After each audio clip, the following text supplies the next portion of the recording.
আপনাদের বাড়িতে কি এটা হচ্ছে? দুপুরের ভাত বেঁচে গেছে আর ভাবছেন যে আমি কি করব ভাতটা?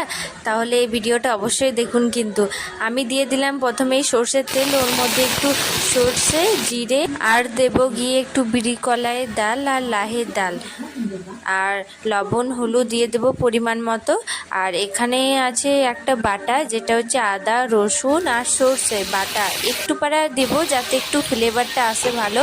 তারপর আমি সেদ্ধ হওয়ার জন্য একটু জল দিয়ে ঢাকা দিয়ে রেখে দেবো। ততক্ষণে এইদিকে আমি গোলমরিচ একটু গুঁড়ো করে নেব। এটা কিন্তু মোস্ট ইম্পর্টেন্ট, এটাই কিন্তু এই রান্নাটার স্বাদ আনবে। তো আমি এটা ভালো করে গুঁড়ো করে নেব। তারপর এই যে ঢাকাটা খুলে দেখবো আলুটা সেদ্ধ হলো কিনা। তো প্রায় অর্ধেক সেদ্ধ হয়ে গেছে। এরপর আমি গোলমরিচ গুঁড়োটা দিয়ে দেবো, একটু দেবো। তারপর এই যে উপকরণটা, মেন উপকরণটা, সেটা ভাত।